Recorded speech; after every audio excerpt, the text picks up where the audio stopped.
এ পর্যায়ে বক্তব্য নিয়ে আসছেন হেফাজতে ইসলাম বাংলাদেশ সংযুক্ত শাখার দল বিষয়ক সম্পাদক জনাব হযরত মাওলানা মুফতি নুরুল ইসলাম সাহেব বারাকাল্লাহু ফি হায়াতে। ইন্নাল হামদুলিল্লাহ والصلاة والسلام على رسول الله أما بعد فأعوذ بالله من الشيطان الرجيم بسم الله الرحمن الرحيم إن الله اشترى من المؤمنين أنفسهم وأموالهم بأن لهم الجنة يقاتلون في سبيل الله فيقتلون ويقتلون وعدا عليه حقا في التوراة والإنجيل والقرآن। প্রিয় উপস্থিতি, আজকে বিশ্বের যেই মুহূর্তে লক্ষ লক্ষ কোটি কোটি মুসলিম যুবক অবৈধ নারী নিয়ে ব্যস্ত, বিশ্বের যেই মুহূর্তে লক্ষ লক্ষ কোটি কোটি মুসলিম যুবক মাদকে আসক্ত, যেই মুহূর্তে বিশ্বের লক্ষ লক্ষ কোটি কোটি মুসলমান অপরাজনীতি গণতন্ত্রের নামে বিষাক্ত চোবরে আক্রান্ত, সেই সময়ে আমাদেরকে ফিলিস্তিনের সেই হামাস জিহাদের সনদ দিয়েছে।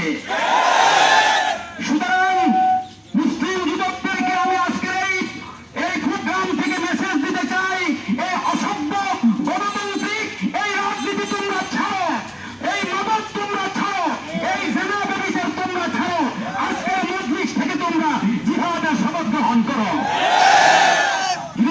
আমরা যদি আমাদের ভবিষ্যৎ উজ্জ্বল করতে চাই, আমাদের প্রজন্মকে বাঁচাইতে চাই, মা বোনদের ইজ্জত রক্ষা করতে চাই, জিহাদ ছাড়া আমাদের বিকল্প কোনো পথ নাই।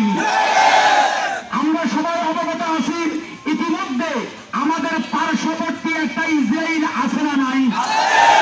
পার্শ্ববর্তী ইসরায়েল ইতিমধ্যে ভারতবর্ষের সমস্ত মসজিদ, মাদ্রাসা, কবরস্থানে ওয়াকফিয়া সম্পদগুলি বাজেয়াপ্ত করার জন্য তারা নতুনভাবে একটা মিশনে নেমেছে। সুতরাং ভারত বসে নাই, ইসরায়েল বসে নাই, আমেরিকা বসে নাই, সমস্ত কুফরি শক্তি ঐক্যবদ্ধ হয়েছে মুসলিম উম্মতকে খতম করার জন্য। এরপরেও যদি তোমরা জিহাদের শপথ গ্রহণ না করো, তোমাদের ভবিষ্যৎ অন্ধকার ছাড়া আলো আর দেখা যাবে না। সুতরাং আমরা সবাই মিলে আজকে এই মজলিস থেকে নতুনভাবে জিহাদের শপথ গ্রহণ করেছি, আলহামদুলিল্লাহ।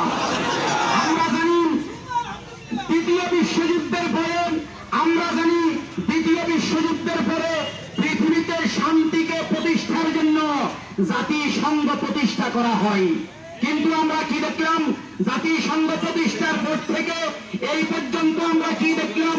অন্যায়ভাবে ইরাকে হামলা করা হয়েছে, অন্যায়ভাবে মায়ানমারে মুসলমানদেরকে উৎখাত করা হয়েছে, অন্যায়ভাবে আফগানিস্তানে হামলা করা হয়েছে, অন্যায়ভাবে গাজার সমস্ত মানুষগুলিকে মাটির সাথে মিশিয়ে দেওয়া হয়েছে। কিন্তু আজ পর্যন্ত আমরা দেখলাম না জাতিসংঘ কোন কার্যকরী পদক্ষেপ গ্রহণ করতে। সুতরাং জাতিসংঘ এটা মনোফেকদের একটা সংঘ। আর এই কথা মনে রাখতে হবে, যতগুলি রাষ্ট্র জাতিসংঘের আন্ডারে আবদ্ধ, বিশেষ করে মুসলিম কান্ট্রিগুলি, সমস্ত মুসলিম কান্ট্রির শাসক এবং সমস্ত মুসলিম কান্ট্রির সেনাবাহিনী আজকে জাতিসংঘের গোলাম হয়ে গেছে। মুসলিম শাসকদের উপরে আমাদের কোনো ভরসা নাই, মুসলিম সেনাবাহিনীর উপরে কোনো ভরসা নাই, সব জাতিসংঘের দালালের গোলাম। মুসলিম উম্মতকে, এই নতুন প্রজন্মকে এখান থেকে জিহাদের সবক নিতে হবে।